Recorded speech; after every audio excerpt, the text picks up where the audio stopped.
racists and the far right will blame whatever problem the country is facing on migrants. That's the way it works. That's the way they think. So if we have a housing crisis, it'll be the foreigners are taking our homes. If we have an unemployment crisis, it'll be the foreigners are taking our jobs. If we've got high levels of crime, they'll blame the foreigners for the high levels of crime. If there's violence against women, one of the oldest tropes in the book, they will blame that on migrants and people who've come here from overseas, particularly those who are brown or black.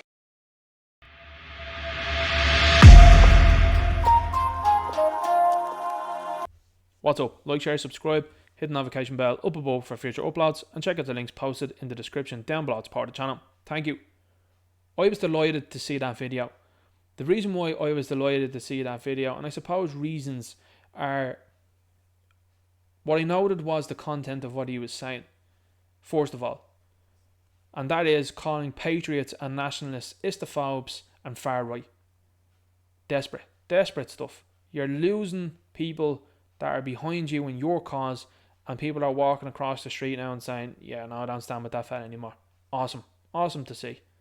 And this is a desperate act by these people, because they are trying to throw labels upon people that do not care about labels anymore.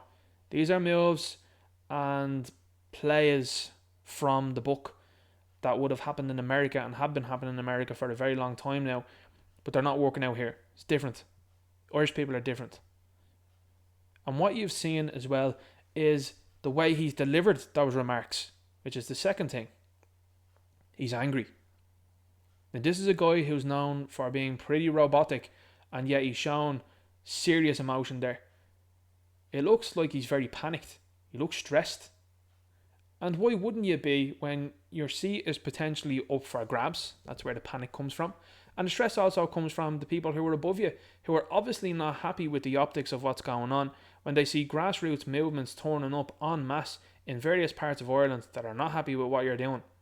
And you think that you're going to win more people to the cause by calling people islamophobes and far right? Trouble.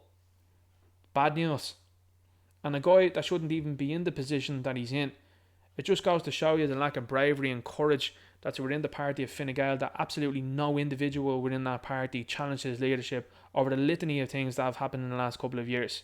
Spineless. And now people are starting to look at things and are saying to themselves, well, we gave you the benefit of the doubt.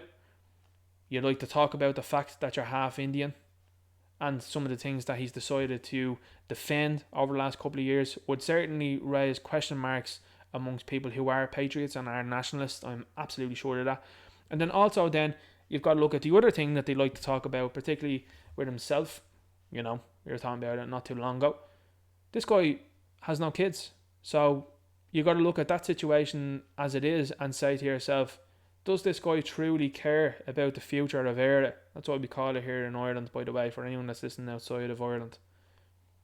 We call it Eire here. Now, you have to just put that into perspective. No kids. So does he care?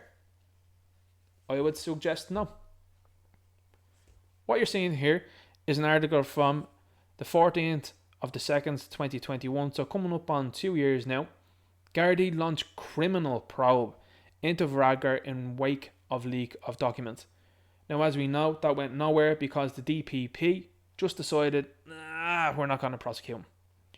Now, the DPP is allegedly the niece of a man who was in Fine Gael. I don't know about you, but that seems shady to me. Moving on here, you see this article from Business Plus. Varadkar willing to sidestep constitution. Just going to stop it there. The constitution is the only thing that keeps these people in line. The flippant way with which they talk about the constitution and have trod upon people's rights over the last couple of years due to the sniffles is something that should make people sincerely scratch their heads and think about it.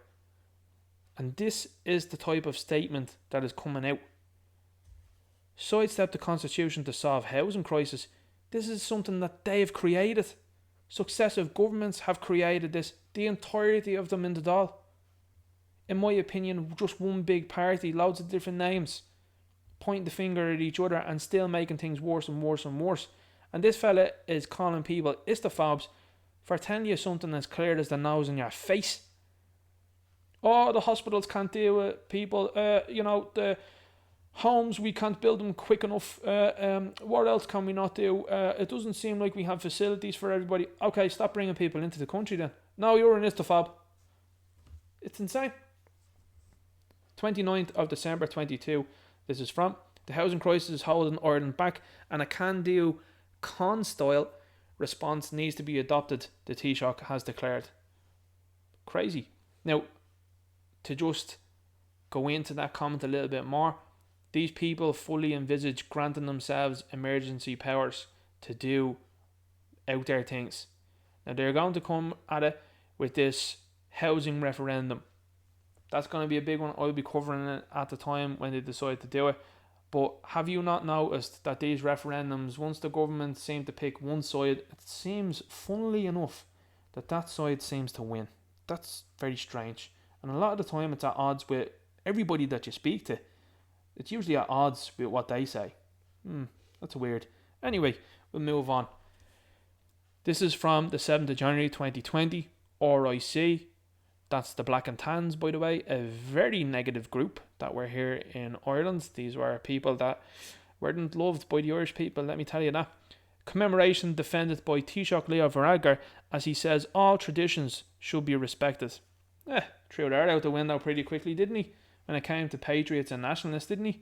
The government is facing rising opposition over a controversial service for the RIC and the DMP. Now, what you'll notice, by the way, is that in 2019 and 2020, a lot of governments were under pressure from people. Wonder what happened then. Anyway, we'll move on. What you can see here is another image that, to me, should have put a halt to the whole nonsense over the sniffles. Remember, they told you that if you stood 6 feet apart, everything was all gravy. Remember as well, too, if they told you that if you had a meal and a pint there, €9, that you were safe from the sniffles. Remember that one? That was a good one. Belly of laughs I'm sure these people had when they were sitting there. But this is where the panic comes from, by the way, because there are people out there that want to hold them accountable for what they did. And I believe they should be held accountable for what they did.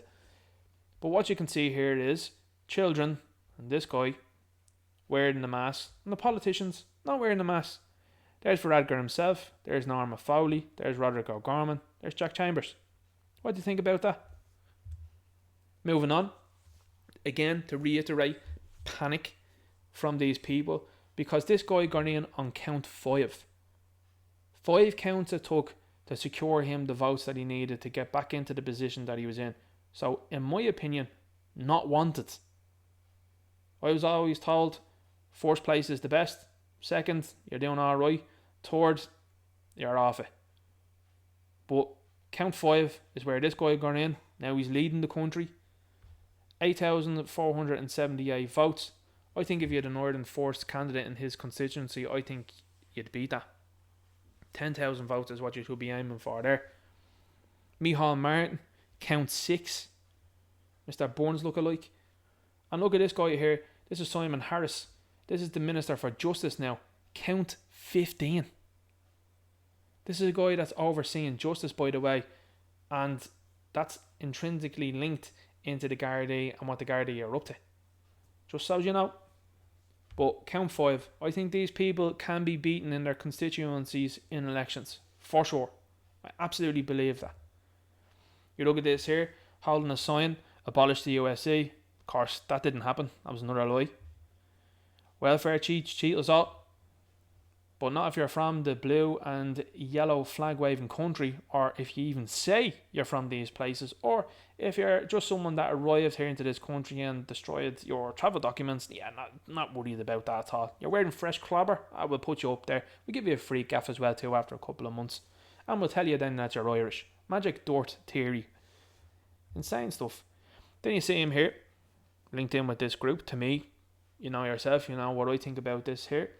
And that to me should have been where it ended in terms of a political career for this guy. I think this guy should have been on the list here and said, here, hang on guys, what's going on? This is not good. This is not a good group at all. No, they've been up to very negative things, and the guy that leads it is saying very, very negative things. Yeah, no, not good at all. It's basically like Spectre out in the real world. So there you have it, guys. This is the individual that is standing up there and wants you to believe that when he pontificates that you should listen to his morals and what he says and his principles. He's shown us repeatedly not to be a man of, I don't think, good character. I think he's been up to all sorts of things, and I think that he has not been very good to the Irish people. He may disagree with that. That's up to him. But I think on the whole, when you assess this political career of Leo Varadkar, it hasn't been a good one. I don't think he's been a good leader for this country. And to then label patriots and nationalists as islamophobes and far right, trying to smear people, is utterly disgusting in my opinion. And I think it really shows you the desperate acts that these people are doing to try and salvage face. But it's not happening. People are awake to what's going on. People have had enough, and they are rightfully saying what they are saying and doing what they are doing. Again, as I will always say, respectfully and peacefully are very important. And I think what needs to happen now is you need to be replacing these people in their positions. Run against them in local elections and make sure you take those seats.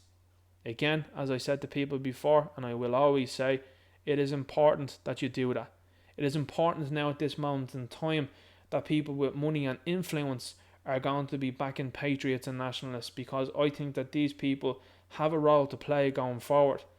I believe it is incredibly important, because what you are seeing now is a media that has gone full on mask off, along with these politicians that are out there calling people all sorts, when that is not the case whatsoever.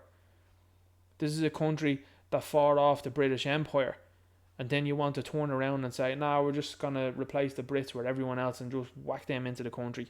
No thanks. I'm proud of my country. I love my country. And these people regularly show me that they do not love its people and they do not love the country. Let me know what you think in the comments. Make sure you like, share, subscribe, hit the notification bell up above for future uploads, and check out the links posted in the description down below. It's part of the channel. I'll talk to you later.